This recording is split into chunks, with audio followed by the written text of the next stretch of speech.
नमस्कार।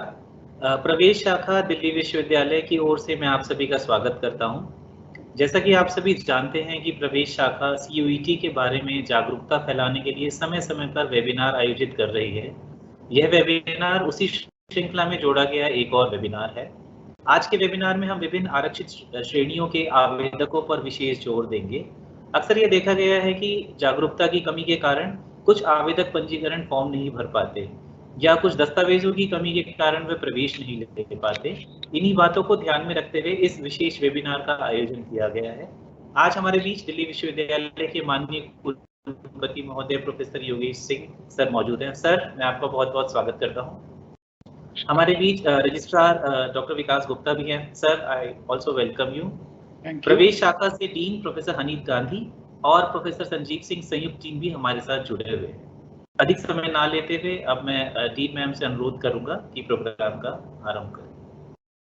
पहले मैं बोल रही सभी को नमस्कार। आप सबका बहुत स्वागत है। मैं वाइस चांसलर सर से रिक्वेस्ट करती हूँ कि स्वागत करें। नमस्ते। दिल्ली विश्वविद्यालय की तरफ से मैं आप सभी का स्वागत करता हूं। जैसा हम सभी जानते हैं कि इस बार दिल्ली विश्वविद्यालय कॉमन यूनिवर्सिटी एंट्रेंस टेस्ट से एडमिशन करने जा रहा है। एक नई व्यवस्था है। पहले हम लोग एडमिशन मेरिट बेस्ड किया करते थे। 12th के मार्क्स जो आपके आते थे उससे एडमिशन होता था दिल्ली यूनिवर्सिटी के अंदर, लेकिन उसकी अपनी कुछ समस्याएं भी थी। अलग अलग बोर्ड्स के अलग अलग जांचने के तरीके थे, जिस कारण काफी डिस्पैरिटी होती थी। और ये जो व्यवस्था है टेस्ट की, ये सभी को एक समान अवसर प्रदान करती है। ये भारत के हर हिस्से में रहने वाले विद्यार्थी के हित में है, गांव के विद्यार्थी के हित में है, शहर के विद्यार्थी के हित में है, बड़े शहरों के विद्यार्थी के हित में है। तो ऐसा लगता है कि जैसे जैसे ये चलेगा सब लोगों को उसकी आदत होगी, परंतु ये पहला साल है, इस कारण से बहुत सारे लोगों के मनों में प्रश्न हैं। तो दिल्ली यूनिवर्सिटी ने तय किया कि हम वेबिनार ऑर्गेनाइज करेंगे ताकि हम स्टूडेंट से डायरेक्ट इंटरेक्शन कर सकें, पेरेंट्स से डायरेक्ट बात कर सकें, उनकी डिफिकल्टीज को समझ सकें और अपने जो रूल्स के प्रोविजन है वो बता सकें। आप सब जानते हैं कि दिल्ली विश्वविद्यालय बहुत ही प्रतिष्ठित है। हम चाहेंगे कि आप सभी का यहाँ एडमिशन हो, आपके भविष्य को बनाने में हमारा भी सहयोग हो। ऐसा मानते हुए आज का जो ये वेबिनार है, आपके मन में जो प्रश्न हैं, बहुत सारे प्रश्नों के उत्तर भी देगा और आपको दिशा देने का प्रयास करेगा। मेरी तरफ से सीयूईटी के लिए आपको बहुत सारी शुभकामनाएं। खुले मन से अच्छी तैयारी के साथ बैठिए, ये आपके हित में है और आपके लिए इससे कुछ अच्छा निकलेगा। ऐसी शुभकामनाओं के साथ now I request professor Hanif to start the presentation. धन्यवाद सर। आज का जो हमारा वेबिनार है, ये विशेष तौर पर हमने हमारे जो रिजर्व कैटेगरी स्टूडेंट्स हैं उनके लिए प्रस्तुति रखी है। मैं अपने पावरपॉइंट खोलती हूँ पहले। सर, आपको दिख रही है आनंद सर? जी मैम, प्रेजेंटेशन दिख रही है।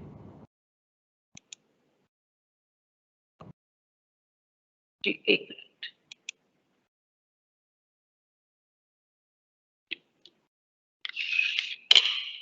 तो ये हमारे सारे जो स्नातक प्रवेश कार्यक्रम है उनसे आपको अवगत कराने का प्रयास है और आपको जितनी हमारी ये प्रेजेंटेशन जो है, प्रस्तुतिकरण जो है, 4 भाग में हमने इसे विभाजित किया है।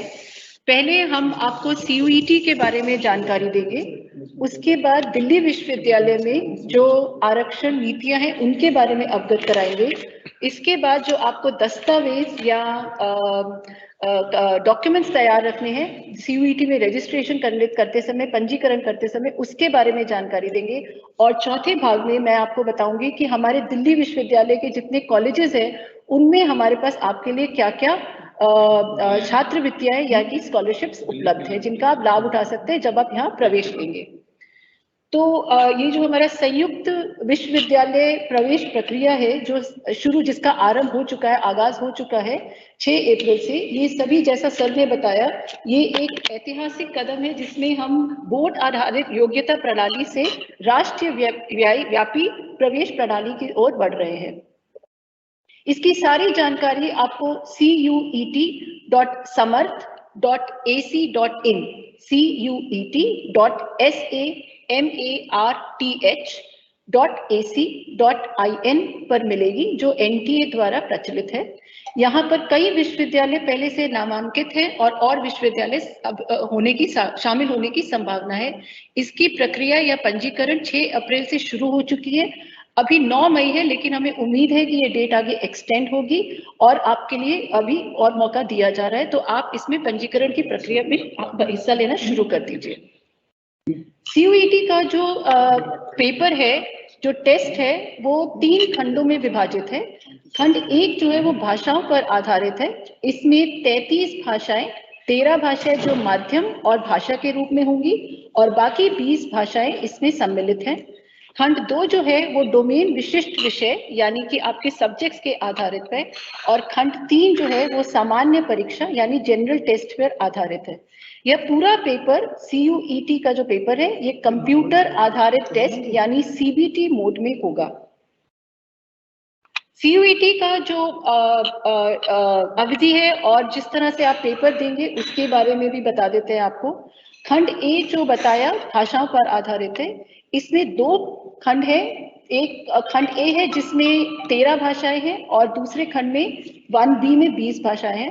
प्रत्येक भाषा में आपकी जब आप टेस्ट देंगे तो 50 प्रश्न आपकी स्क्रीन पर आएंगे और आपको 40 प्रश्न हल करने होंगे। दोनों ही खंडों में ऐसा ही चलेगा। प्रत्येक भाषा के लिए आपको 45 मिनट सुनिश्चित किए गए हैं। किसी उम्मीदवार को सेक्शन 1A और 1B को मिलाकर अधिकतम 3 भाषाओं का आप चयन कर सकते हैं। ये सारा पेपर मल्टीपल चॉइस क्वेश्चंस यानी कि MCQ पर आधारित है। गलत उत्तर के लिए नेगेटिव मार्किंग भी होगी, तो पेपर ध्यान से पढ़िएगा और ध्यान से करिएगा। क्योंकि चॉइस है तो पहले देख लीजिए 50 में से किन 40 प्रश्नों में आप सबसे ज्यादा कंफर्टेबल है, उन्हें चुन लीजिए और फिर प्रश्नों के हल करिएगा। जो खंड 2 है यानी डोमेन विशिष्ट विषय, इनमें आपके पास 27 विषयों को CUET में सम्मिलित किया गया है।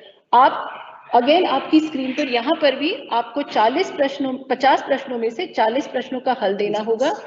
इसकी जो सिलेबस है वो NTA की वेबसाइट पर उपलब्ध है।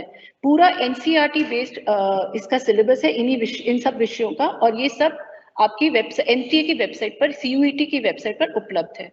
प्रत्येक डोमेन विशिष्ट विषय जो आप चुनेंगे उसमें आपको 45 मिनट दिए जाएंगे, जिनमें से आपको 40 प्रश्नों का उत्तर 40 प्रश्न हल करने होंगे। कोई भी उम्मीदवार यहाँ पर अधिकतम 6 विषय चुन सकता है। दोबारा यहाँ पर MCQ बेस्ड प्रश्न होंगे और गलत क्वेश्चन के लिए नेगेटिव मार्किंग भी है। 5 मार्क आपके सही उत्तर के लिए और 1 मार्क आपके नेगेटिव होगा अगर आपने गलत उत्तर चुना। जो तीसरा खंड है सामान्य परीक्षा, वहां पर सामान्य ज्ञान, सामायिकी, सम्मान, मानसिक क्षमता, संख्यात्मक क्षमता, quantitative reasoning, basic mathematical reasoning जो कक्षा 8 तक आपने पढ़ी है, तार्किक और विश्लेषणात्मक तर्क के आधार पर है। यहाँ पर आपके पास 75 क्वेश्चन मिलेंगे और आपको 60 प्रश्नों को हल करना होगा और आपके पास 60 ही मिनट भी होंगे, यानी कि इसकी अवधि भी 60 मिनट की होगी। जो CUET का स्ट्रक्चर है, इसमें जब आप अपनी स्लॉट या अपने जब पेपर चुनेंगे तो आप मैक्सिमम अधिकतम 9 सब्जेक्ट चुन सकते हैं। या तो आप 2 भाषाएं चुन लीजिए, 6 डोमेन सब्जेक्ट ले लीजिए और 1 जनरल टेस्ट, या फिर 3 भाषाएं, 5 डोमेन स्पेसिफिक सब्जेक्ट और 1 जनरल टेस्ट। अगर आपने CUET का पेपर भरना शुरू किया तो आपने देखा होगा वहां पर 2 स्लॉट में वो आपसे भरने के लिए कह रहे हैं। पहला स्लॉट जो है, जो 3.25 घंटे का है, इसमें आप अधिकतम 4 टेस्ट या विषयों को चुन सकते हैं। खंड 1 यानी माध्यम और भाषा से 1 भाषा चुन सकते हैं। खंड 2 से किन्हीं भी 2 विषयों का चयन कर सकते हैं और खंड 3 सामान्य परीक्षा स्लॉट A में दी गई है। स्लॉट 2 में जो 3 घंटे 45 मिनट का है, वहां पर आप अधिकतम 5 टेस्ट या विषय चुन सकते हैं। या तो आप खंड A और खंड B को मिलाकर 1 भाषा ले लीजिए और 4 विषय, या फिर 2 भाषाएं और 3 विषय। अगर आप स्लॉट A चुनते हैं तो OBC यानी अन्य पिछड़ा वर्ग और आर्थिक रूप से जो बच्चे हैं EWS कैटेगरी, उन्हें 600 रुपए देने होंगे, और अनुसूचित जाति और अनुसूचित जनजाति के 550 रुपए शुल्क है। और अगर आप स्लॉट 2 भी लेते हैं तो भी फीस वही है, यानी अगर आप स्लॉट 1 और स्लॉट 2 दोनों लेते हैं तो ओबीसी और ईडब्ल्यू के उम्मीदवार 1200 रुपए देंगे और SC ST इसी तरह 1100 रुपए देंगे। दिल्ली विश्वविद्यालय में प्रवेश हेतु आरक्षण नीतियां इस प्रकार हैं। अनुसूचित जाति के लिए 15% सीट है, अनुसूचित जनजाति के लिए 7.5%, अन्य पिछड़े वर्ग के लिए 27% और आर्थिक कमजोर वर्ग के लिए 10%। SC ST के लिए आरक्षित सीटें केवल SC ST उम्मीदवारों द्वारा ही भरी जाएंगी। हालांकि योग्य उम्मीदवारों की अनुपलब्धता के मामले में आरक्षित सीटों पर केवल SC और ST के बीच में बदला जा सकता है या इंटरचेंज किया जा सकता है। विभागों महाविद्यालयों में इन सभी रिजर्व कैटेगरी के उम्मीदवारों के लिए आरक्षित सभी सीटों को भरना एक वैधानिक बाध्यता है, यानी कॉन्स्टिट्यूशनल वो है प्रोविजन है। जितने भी उम्मीदवारों को शिक्षा के माध्यम में अगर उनकी कमी के आधार पर प्रवेश से मना नहीं किया जाएगा और विभाग और महाविद्यालय इसके लिए UGC अनुदान का उपयोग करते हुए उच्चात्मक कक्षाओं यानी रेमिडियल टीचिंग की व्यवस्था करेंगे। दिल्ली विश्वविद्यालय की जो नीतियां हैं वो सभी केंद्र सरकार की नीतियों का पालन करती हैं। SC ST OBC NCL EWS कोटे के तहत प्रवेश हेतु उम्मीदवारों के समीप वैध प्रमाण पत्र होना जरूरी है।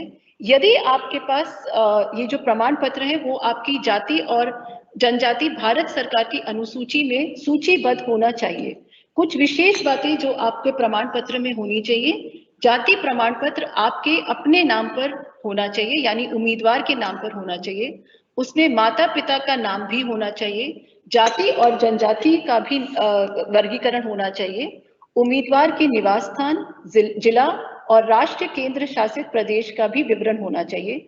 सक्षम अधिकारी द्वारा प्रमाण पत्र जारी होना चाहिए।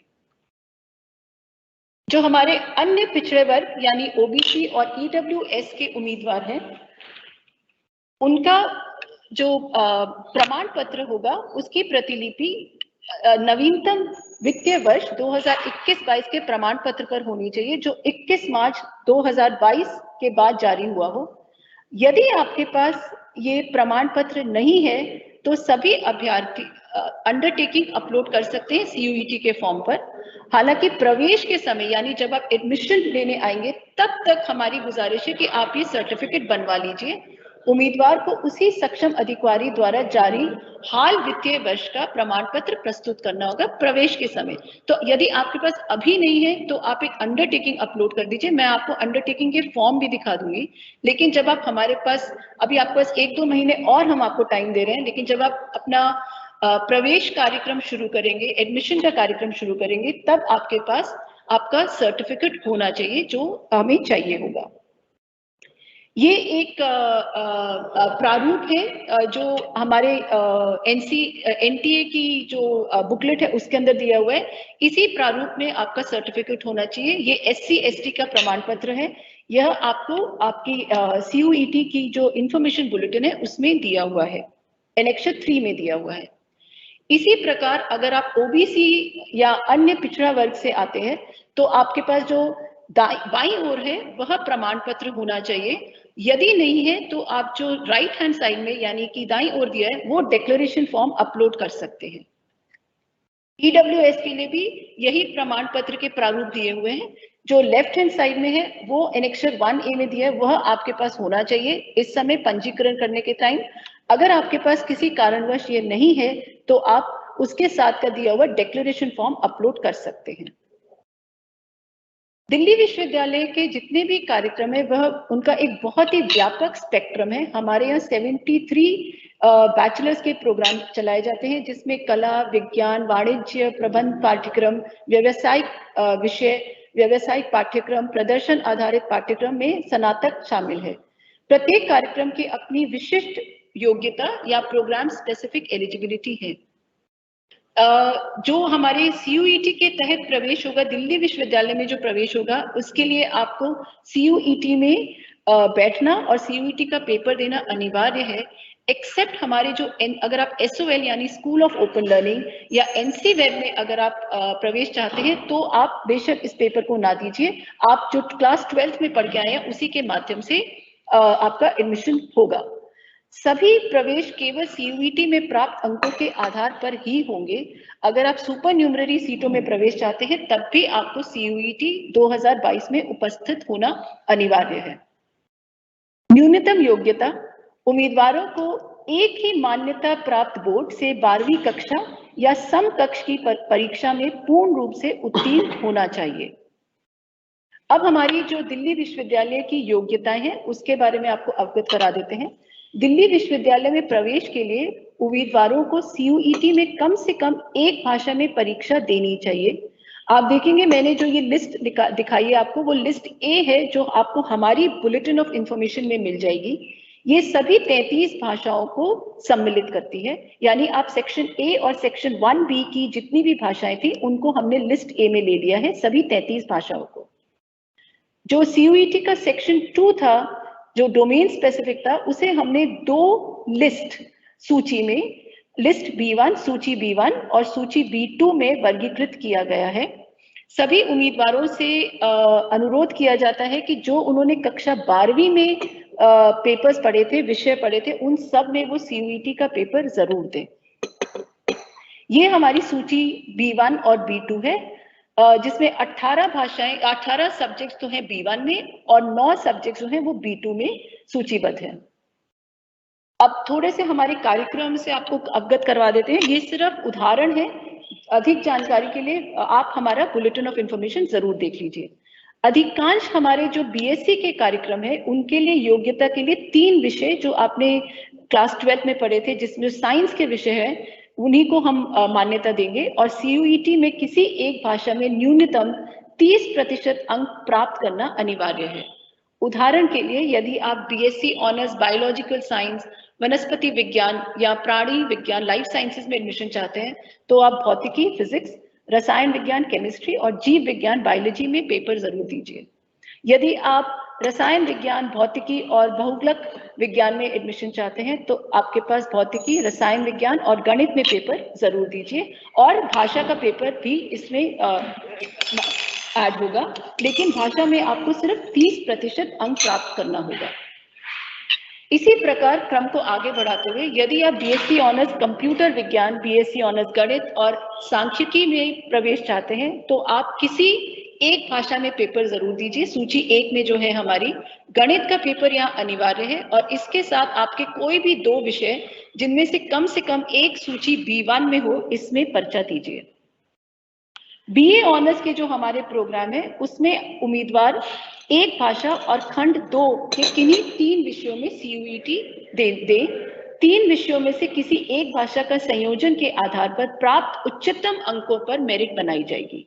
उदाहरण के लिए BA ऑनर्स दर्शन यानी फिलॉसफी, BA ऑनर्स अप्लाइड मनोविज्ञान, अप्लाइड साइकोलॉजी, BA ऑनर्स इतिहास, हिस्ट्री, BA ऑनर्स समाजशास्त्र, सोशियोलॉजी, समाज कार्य, सोशल वर्क, भूगोल, ज्योग्राफी और पॉलिटिकल साइंस यानी राजनीति विज्ञान, मनोविज्ञान में आप सूची 1 में से कोई भी एक भाषा, सूची B1 से कोई भी 2 विषय और सूची B1 और B2 में से कोई भी एक विषय चुन सकते हैं।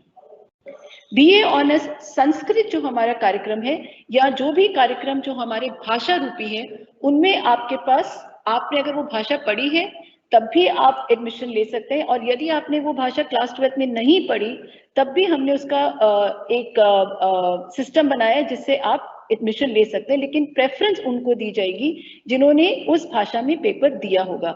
उदाहरण के लिए अगर आप BA ऑनर्स संस्कृत चाहते हैं और अगर आपने संस्कृत का पेपर B1 या लिस्ट A से चुना है तो आप 3 संयोजक 1, संयोजक 2 और संयोजक 3 के लिए एलिजिबल होते हैं, और अगर आपने संस्कृत का पेपर नहीं दिया CUET में तो आप संयोजक 4 के अंदर माने जाएंगे।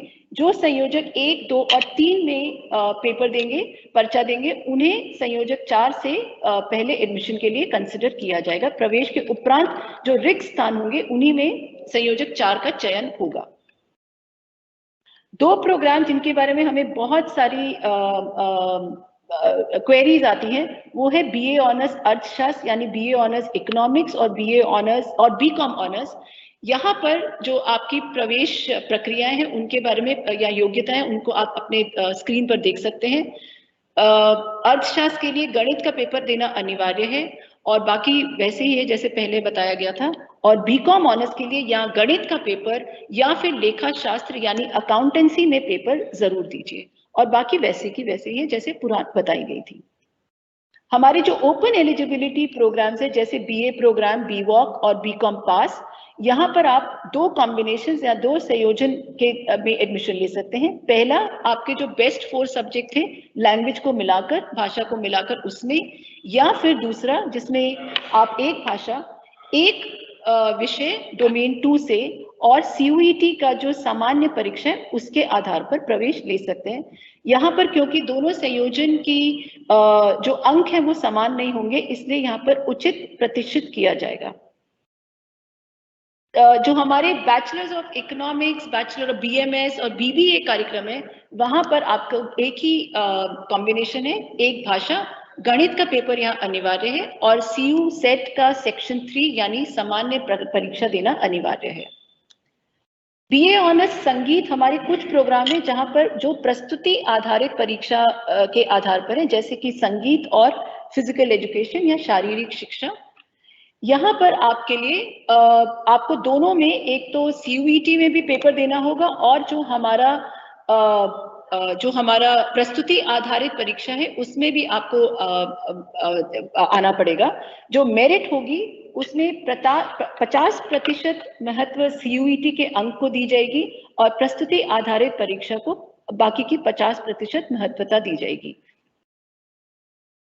अब दिल्ली विश्वविद्यालय के विभिन्न कॉलेजों में दी जाने वाली छात्रवृत्तियों के बारे में आपको अवगत करवा देते हैं। बहुत सारी स्कीम्स हैं हमारे यहाँ जो हमारे जब आप एडमिशन लेंगे, जब आप प्रवेश लेंगे जिस कॉलेज में जाएंगे तो वो कॉलेज आपको और भी बताएंगे, लेकिन उदाहरण के लिए हमें लगा कि हम आपको कुछ स्कीम्स के बारे में अवगत करवा दें।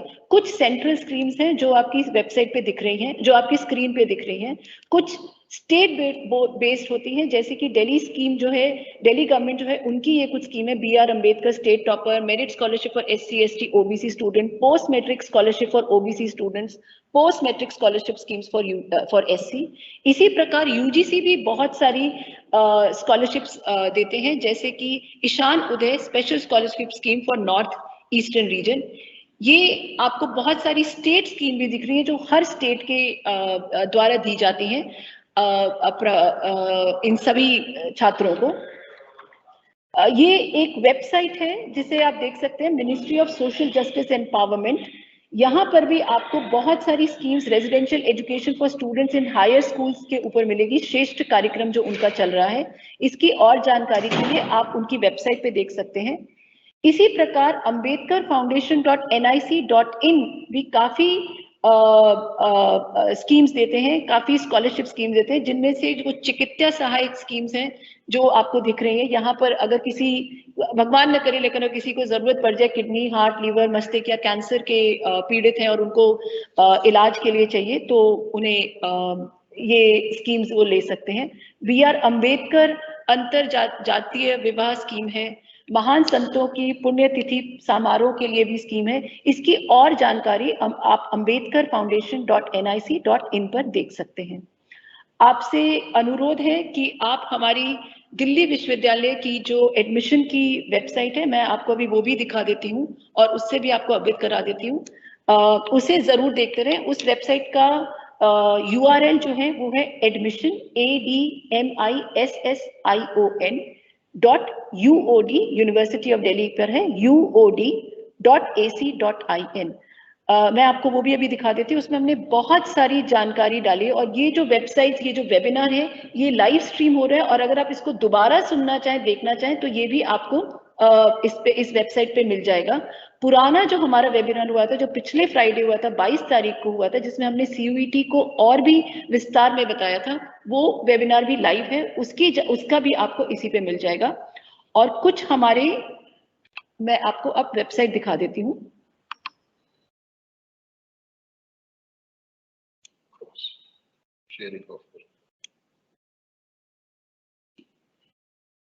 एक मिनट।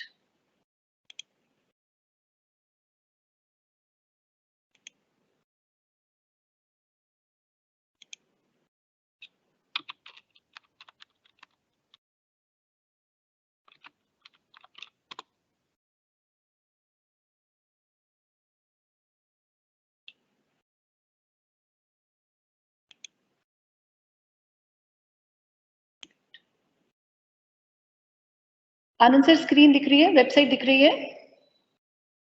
जी मैम, वेबसाइट दिख रही है। ये हमारी वेबसाइट है admission.uod.ac.in। यहाँ पर सभी जानकारी आपको मिल जाएगी।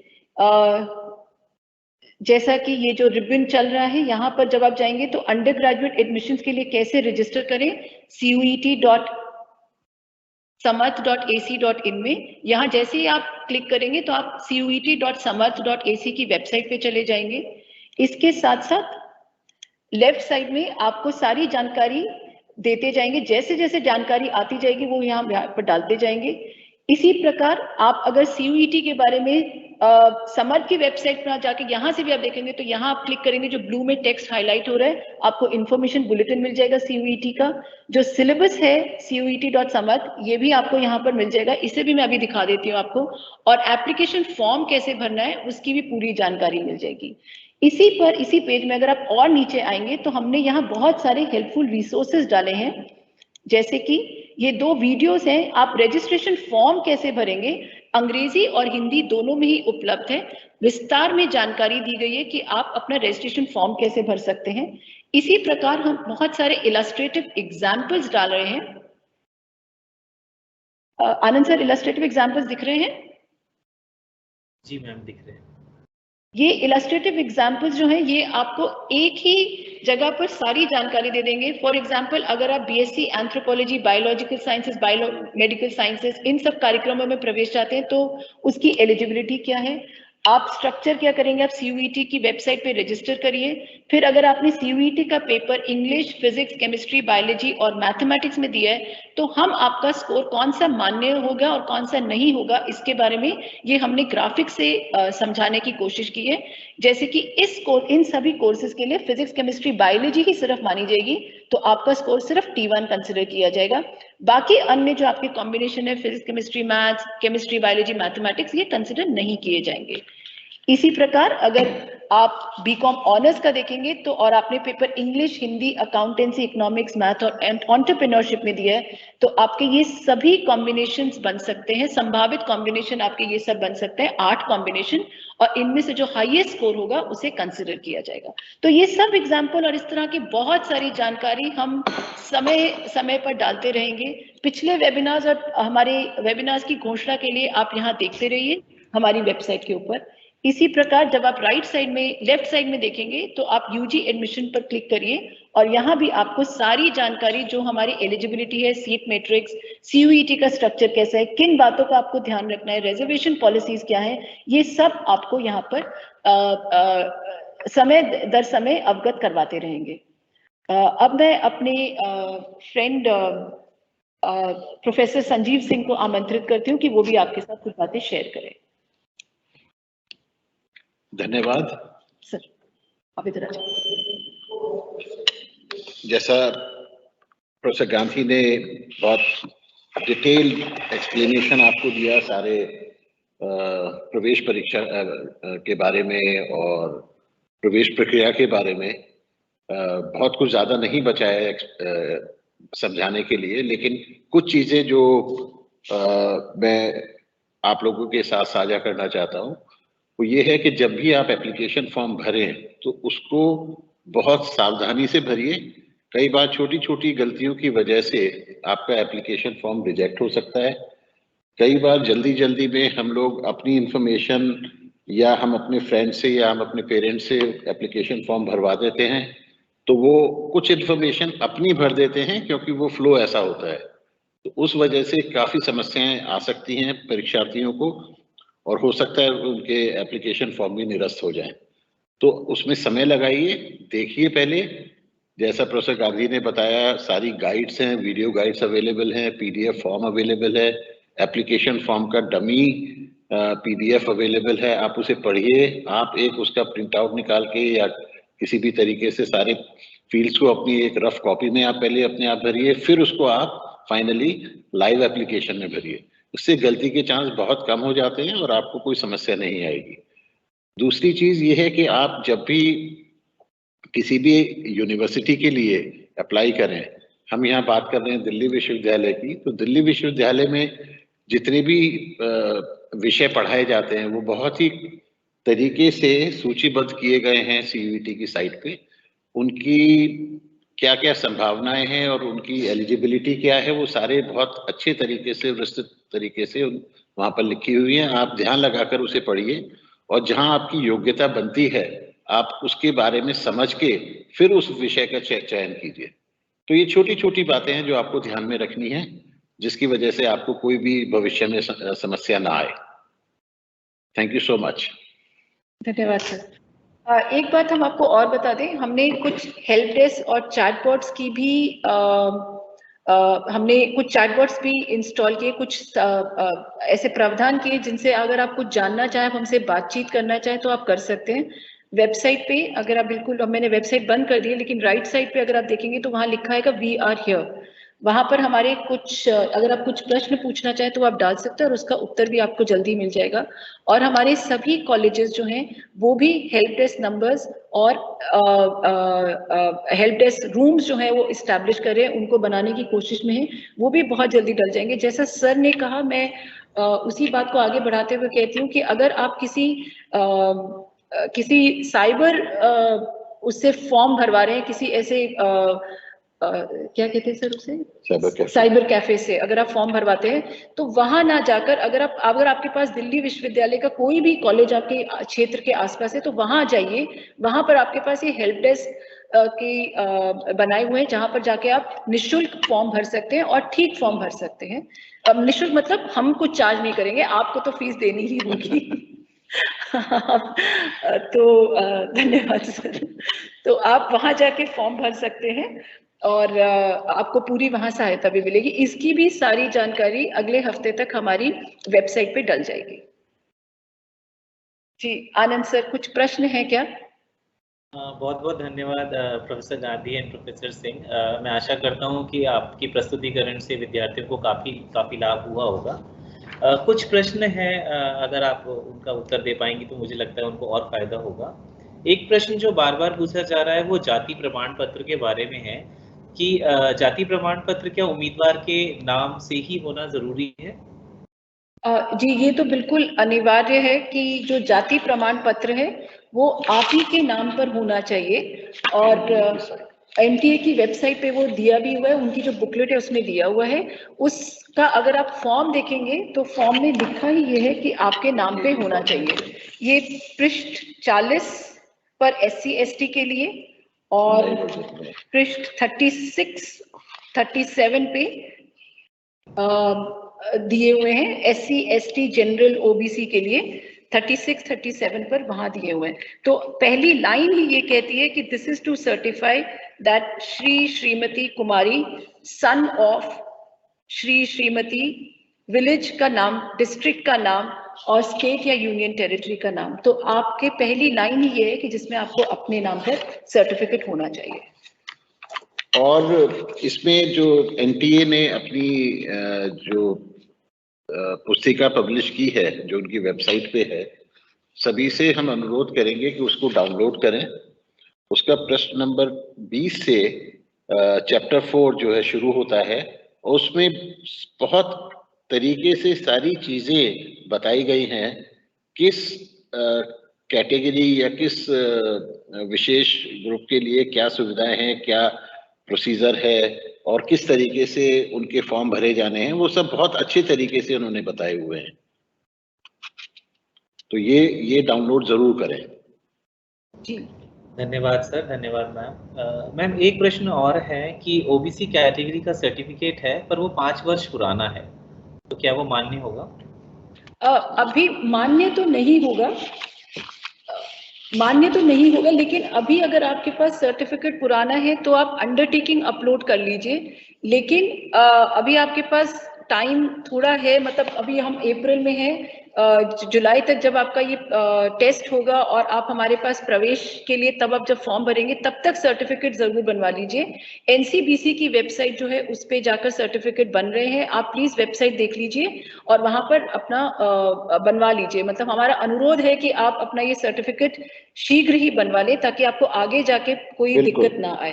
अगर अभी नहीं है तो आप फॉर्म भर सकते हैं, NTA आपको फॉर्म भरने से नहीं मना कर रहे हैं। आप वहां पर अंडरटेकिंग जो है, जो मैंने आपको दिखाई थी, अंडरटेकिंग का प्रतिरूप दिखाया था, उस अंडरटेकिंग को डाउनलोड करके उसमें आप अभी भर सकते हैं। तो आपका फॉर्म रद्द नहीं होगा, टेस्ट में आप बैठ पाएंगे, लेकिन प्रवेश लेते समय एडमिशन के टाइम पर आप सब उम्मीद करते तब तक आप सर्टिफिकेट जरूर बनवा लें। बिल्कुल, ठीक है, धन्यवाद। एक प्रश्न दो राज्यों से आया है, ये केरल से भी आया है और उड़ीसा से भी आया है कि कास्ट सर्टिफिकेट है पर वो उनकी रीजनल लैंग्वेज में बना हुआ है, तो क्या वो मान्य होगा? देखिए, भाषा से ज्यादा जरूरी है कि जो सर्टिफिकेट है वो सेंट्रल लिस्ट में, आपकी जो जाति है वो सेंट्रल लिस्ट में सूचीबद्ध होनी चाहिए। यानी जो सेंट्रल गवर्नमेंट की जो सेंट्रल लिस्ट है, वो जो NCBL की वेबसाइट है उसमें आप देख लीजिए, और उसमें आपकी जो जाति है या जनजाति है वो वहाँ सूचीबद्ध होनी चाहिए, वहाँ लिस्टेड जरूर होनी चाहिए। और जो भी हमारे, मैं एक चीज और है, जो इशुइंग अथॉरिटीज है वो जरूर देख, जैसे जिला अधिकारी, तहसीलदार, उच्च जिला, जिनके थ्रू वहाँ हो सकता है, उनसे आपका प्रमाण पत्र सिग्नेचर उनके होने चाहिए डेट के साथ। हनीफ मैम, जो आपने जवाब दिया उसी से मिलता जुलता ही एक प्रश्न था, काफी तो आंसर हो गया है। अन्य पिछड़े वर्ग के अभ्यर्थी का एक प्रश्न है कि मेरी कास्ट स्टेट लिस्ट में तो मेंशन्ड है लेकिन सेंट्रल लिस्ट में नहीं है, तो क्या मेरा आवेदन माना जाएगा ओबीसी कैटेगरी में? देखिए, दिल्ली विश्वविद्यालय क्योंकि एक सेंट्रल यूनिवर्सिटी है तो हमारे यहाँ नहीं माना जाएगा, लेकिन हो सकता है आप जिस स्टेट को बिलोंग करते हैं वहाँ आपके उसमें उस स्टेट के जो विश्वविद्यालय हैं या कॉलेजेस हैं उनमें शायद मान्यता रखता हो, लेकिन दिल्ली विश्वविद्यालय केंद्रीय विश्वविद्यालय है, इसलिए यहाँ मान्यता नहीं रखेगा। Thank you ma'am. मैम, अगला प्रश्न भी इससे मिलता जुलता है। एक विद्यार्थी का पूछना है कि मेरा सर्टिफिकेट अभी बना ही नहीं है, तो मैं क्या कर सकता हूँ? सर, ये बहुत होता है और कई वर्षों से ये चीजें सामने आती हैं कि किसी कारणवश डिले हो जाता है, या हम लोग ये मानकर चलते हैं कि जब एडमिशन के लिए प्रक्रिया शुरू होगी तब हम बनवाएंगे, लेकिन तब तक बहुत देर हो जाती है। तो सभी अभ्यर्थियों से हम यही निवेदन करेंगे कि अभी से प्रक्रिया शुरू कर दें अपने सर्टिफिकेट बनवाने की, क्योंकि अभी तो आप अंडरटेकिंग अपलोड करके अपना एप्लीकेशन फॉर्म सबमिट कर सकते हैं, लेकिन जब प्रवेश और जब दाखिला प्रक्रिया शुरू होगी तब वो मान्य नहीं होगा, तब आपको मूल प्रति आपको देना पड़ेगा उस सर्टिफिकेट का। तो अभी से आप लग जाए, आपके पास काफी समय है, 3 से 4 दिन में ये सर्टिफिकेट बन जाता है। आप उसको पहले से ही बनवाकर अपने पास संभाल कर रखें और जब भी जरूरत पड़े आप उसको लगाइए। Thank you sir. अगला प्रश्न है एक कि ओबीसी कैटेगरी का सर्टिफिकेट तो है पर उस पे सालाना आय अंकित नहीं है, जो उनकी एनुअल इनकम है वो उस पे मेंशन नहीं है। नहीं, जो टेम्पलेट है, जो हाँ जो फॉर्मेट दिया है सरकार ने अपने यहाँ, वहां पर वो मेंशन है, उसी टेम्पलेट में बनाना पड़ता है। कई जगह जहां पर पुराने फॉर्म्स अभी भी प्रक्रिया में है, वहां पर शायद वो जगह ना हो लिखने की, लेकिन जो एनटीए ने टेम्पलेट्स अपनी बुकलेट में पब्लिश किए हैं उसमें सब चीजें जो जरूरी हैं वो उसको इंकित किया हुआ है।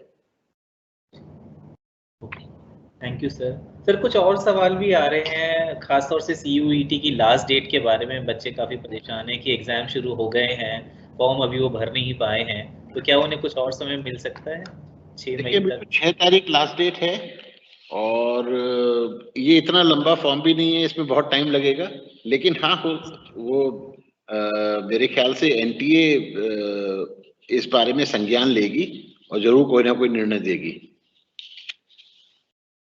सर, और एक प्रश्न है, एक विद्यार्थी का जो NIOS बोर्ड से पढ़ रहा है, उनका कहना है कि उनकी परीक्षाएं जुलाई अगस्त में होंगी, तो उनका रिजल्ट काफी देर से आएगा, तो क्या उन्हें एडमिशन मिल पाएगा? उनके रिजल्ट की प्रक्रिया अलग होती है, लेकिन वो अपना कॉन्फिडेंशियल रिजल्ट्स भी निकलवा सकते हैं जब दाखिला प्रक्रिया शुरू होगी, तो NIOS ये सुविधा देता है। ओके, NIOS में कांटेक्ट करें और वहां से बात। और NIOS से कह रहे हैं वैसे कॉन्फिडेंशियल रिजल्ट आ जाता है, और हम उम्मीद कर रहे हैं कि सारे जितने भी बोर्ड्स हैं, क्योंकि उन सभी बोर्ड्स को अब मालूम है कि CUET का पेपर हो रहा है, तो वो उन सबको भी जानकारी है कि उन्हें रिजल्ट जल्दी डिक्लेयर करने हैं। तो हमें उम्मीद है कि ज्यादातर बोर्ड्स का रिजल्ट आ जाएगा और NIOS की बिल्कुल। शर्त और दूसरी बात यह है कि इस बार जो प्रवेश होगा, प्रक्रिया होगी, वो CUET के रिजल्ट से होगी। तो जो भी एडमिशंस होंगे प्रोविजनल होंगे जी, और जब रिजल्ट आएगा वो उसका सत्यापन बाद में होगा, लेकिन प्रवेश प्रक्रिया नहीं रुकेगी क्योंकि CUET के रिजल्ट से प्रवेश होना है। ठीक है, बोर्ड के रिजल्ट से नहीं होगा। रजिस्ट्रेशन करें, एग्जाम दें और अब बोर्ड के रिजल्ट से नहीं होगा एडमिशन। ठीक, बहुत बहुत धन्यवाद। आनंद सर, एक दो चीजें जो आपकी बात से याद है वो यही है कि CUET का जो पेपर है, जैसा कि सर अभी बता रहे थे, वो जुलाई में होगा। तो बच्चों में काफी डर है, जो हमें सुनने में आ रहा था कि सिलेबस कैसा होगा, क्या उनकी तैयारी हो पाएगी कि नहीं हो पाएगी। इसके लिए भी आपको, जैसे मैंने अभी बताया था, CUET का सिलेबस जो है वो जरूर देख लीजिए, जो cuet.samarth.ac.in पर है, और उस सिलेबस को जरूर पढ़ लीजिए। ये बुकलेट है, ये डाउनलोड करके इसको अच्छे से पढ़ लें। जी, और इसके साथ जो सिलेबस है वो जरूर देख लीजिए, वहां पर बहुत विस्तार में दिया हुआ है कि क्या क्या पूछा जाएगा, तो उसे जरूर बच्चे देखें। क्योंकि कई बच्चों में ये आशंकाएं हैं कि उन्हें तैयारी नहीं की हुई है, या उनके कुछ सेक्शन जो थे बोर्ड में वो हटाए गए हैं, तो कैसे वो देंगे CUET का पेपर। इन सब का संज्ञान NTA ने लिया है और उन्हें मालूम है, तो आप घबराइए नहीं। आपका जो पेपर होगा वो आसान होगा। आपने जो कक्षा 12वीं में पढ़ा है उसी को आप दोबारा दोहरा लीजिए और उसी को दोबारा रिवाइज कर लीजिए। धन्यवाद। एक और प्रश्न है गैप ईयर के छात्रों का, कि क्या वो अपना पंजीकरण करके रजिस्ट्रेशन एडमिशन ले सकते हैं या उनको कोई और एडिशनल डॉक्यूमेंट्स भी चाहिए? नहीं, अगर आपने किसी कारणवश आप नहीं कर पाए, पढ़ाई छूट गई है, तो आप रजिस्ट्रेशन कर सकते हैं CUET में, और दिल्ली विश्वविद्यालय में भी एडमिशन ले सकते हैं, प्रवेश ले सकते हैं। सिर्फ CUET का पेपर 2022 वाला जो पेपर हो रहा है वो देना चाहिए। गैप ईयर से हमें कोई फर्क नहीं पड़ता, आप पेपर दीजिए CUET का और उसमें उत्तीर्ण हुई। धन्यवाद मैम। एक और बड़ा ही अच्छा प्रश्न आया है, आई थिंक कुछ महिला उम्मीदवारों ने किया है, कि लास्ट ईयर तक जब तक कट ऑफ होती थी, कुछ कॉलेजेस में गर्ल्स को कंसेशन मिलता था कट ऑफ में, तो ऐसा कुछ इस साल भी है क्या प्रयोजन? प्रवेश की जो पॉलिसीज है उन पे अभी हम काम कर रहे हैं, और बहुत जल्द बुलेटिन का पार्ट 2 हम रिलीज करेंगे, उसमें इन सभी बातों का हम आपको जवाब दे देंगे। वैसे हमारे कॉलेजेस भी हैं जो सिर्फ महिलाओं के लिए हैं, हमारे बहुत से कॉलेजेस सिर्फ महिलाओं के लिए हैं, तो वहां पर महिलाओं के लिए ही सीटें आरक्षित है। तो ऐसे कॉलेजेस हैं हमारे, लेकिन उनकी जो प्रश्न है वो बहुत वैलिड है, उसके बारे में हम बहुत जल्दी आपको बता देंगे। हमारी वेबसाइट जरूर देखते जाइए, इन सभी सवालों, जो आप सवाल पूछ रहे हैं, इन सबके जवाब आपके पास बहुत जल्दी हमारी वेबसाइट पे डल जाएंगे। अभी तो आप एंट्रेंस टेस्ट की संयुक्त विश्वविद्यालय प्रवेश प्रक्रिया CUET की तैयारी करिए, उसमें पंजीकरण करिए, आवेदन पत्र दीजिए और उसकी तैयारी करिए। बिल्कुल मैम, एक प्रश्न और मैं लेना चाहूँगा। जैसे आपने SOL और NCWeb के लिए बताया कि उनकी प्रवेश प्रक्रिया जैसी पिछले साल थी वैसी ही रहेगी, तो NCWeb में एक प्रश्न है कि क्या जो लोग दिल्ली में रहते हैं सिर्फ वही उसमें एडमिशन ले सकते हैं? जी, क्योंकि जो NCWeb का जो स्ट्रक्चर है, रूपरेखा है, वो सिर्फ उन्हीं महिला विद्यार्थियों को प्रवेश देते हैं जो NCR रीजन में जिनका डोमिसाइल है।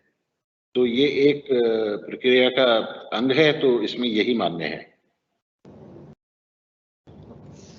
ठीक है। और सर इसी तरह SOL के बारे में भी कई विद्यार्थी पूछना चाह रहे हैं कि उनका एडमिशन कब तक स्टार्ट होगा? स्कूल ऑफ ओपन लर्निंग का प्रवेश प्रक्रिया जो संभावित जो तिथियां हैं वो मई के अंत में या जून के आरंभ में अनाउंसमेंट आएगा। अच्छा, ठीक है, धन्यवाद सर। सर एक प्रश्न और बार बार आ रहा है छात्रों का कि उनका सर्टिफिकेट अभी कास्ट सर्टिफिकेट उनके नाम पे नहीं बना है, लेकिन उनकी माताजी के नाम पर है, तो क्या वो उसको इस्तेमाल कर सकते हैं? नहीं, जैसा पहले भी बताया, मैडम ने भी बताया इसमें कोई रिलैक्सेशन नहीं है। जो सरकार ने और जो मंत्रालय ने अपना एक स्ट्रक्चर रूपरेखा बताई है, उसी रूपरेखा के अनुरूप ही सर्टिफिकेट होना चाहिए। इसीलिए हम बार बार आपसे ये निवेदन कर रहे हैं कि इस बुकलेट को आप डाउनलोड कीजिए, इसमें सारे प्रारूप दिए हुए हैं हर सर्टिफिकेट के, उसी को फॉलो कीजिए और कोई कुछ भी बताता है तो उसको ना सुनिए। धन्यवाद सर, बहुत बहुत। सर अब मैं अंतिम प्रश्न लेता हूँ। ये EWS कैटेगरी के बारे में है। उनका पूछना है कि अगर हमारे पास इनकम सर्टिफिकेट है तो क्या हम वो अपलोड कर सकते हैं? इनकम सर्टिफिकेट मतलब आय प्रमाण पत्र है, जाति प्रमाण पत्र नहीं है। अच्छा अच्छा, अब एक बार फिर आप इसका जो प्रारूप है उसी को देख लीजिए। आई थिंक EWS का भी इसमें दिया हुआ है क्लियरली सर्टिफिकेट का प्रारूप। तो इसमें जितने भी हैं, जितने भी जो जिज्ञासाएं हैं वो इस बुकलेट से दूर हो जाएंगी। कौन एलिजिबल है, कौन सा फॉर्मेट ठीक है, कौन सा नहीं है, क्या इंफॉर्मेशन देनी है, एक बार जरूर पढ़िए। और ये जितने भी आज प्रश्न उत्तर का ये जो है, इसको कंपाइल करके हम अपनी वेबसाइट पे भी डालेंगे।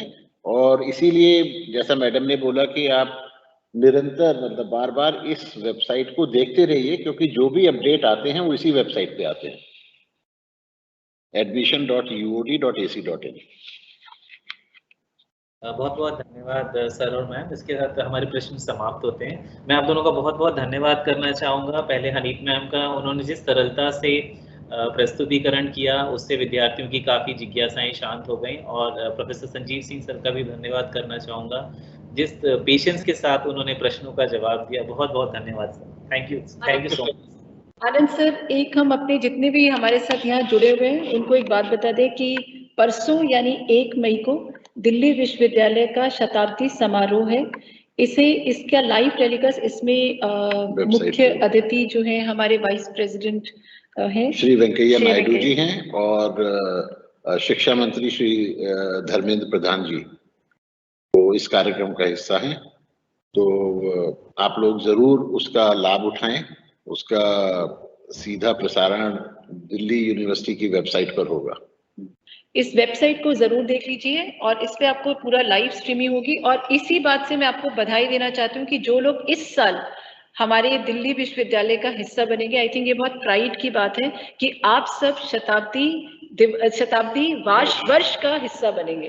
तो जब आपकी डिग्री होगी तो उसमें 2022 जो होगा, 2022 जो होगा वो एक स्पेशल मेंशन होगा। उसमें जो लोगो है शताब्दी का, वो लोगो लगा होगा। और शायद ये मौका किसी को नहीं मिलेगा, मतलब ना आगे वाले बैचेस को मिलेगा ना इसके पीछे वाले बैचेस को मिलेगा। तो ये हमें बहुत इस बात का हर्ष और उत्साह है और हम आपको इस बात के लिए आमंत्रित करते हैं। जो भी दिल्ली विश्वविद्यालय में इस साल हिस्सा लेंगे तो उनकी डिग्री का ये पार्ट बनेगा। तो धन्यवाद आनंद सर इस समारोह, thank you so much for conducting the webinar. Sir, इससे पहले कि हम एक दूसरे को अलविदा कहें, मैं हमारे कुलपति प्रोफेसर योगेश सिंह का बहुत बहुत धन्यवाद करना चाहूँगा, जिन्होंने समय निकालकर हमारे साथ जुड़े छात्रों का मार्गदर्शन किया, उनका स्वागत किया। और हमारी विश्वविद्यालय के रजिस्ट्रार डॉक्टर विकास गुप्ता, जो समय समय पर मार्गदर्शन बच्चों का करते रहते हैं, उन दोनों का भी बहुत बहुत धन्यवाद। Thank you so much. आपके संचालन के लिए आपको भी बहुत बहुत बधाई। Thank you sir. और सर बच्चों को मैं ये बताना चाहूँगा कि इस रिकॉर्डिंग, इस वेबिनार की हमारी दिल्ली यूनिवर्सिटी की वेबसाइट पे अवेलेबल है, वो जब चाहें इसे दोबारा देख सकते हैं। नमस्कार। और भी हम वेबिनार ऑर्गेनाइज कर रहे हैं, उसकी भी इंफॉर्मेशन आपको वेबसाइट पे आती रहेगी, तो देखते रहिएगा। धन्यवाद।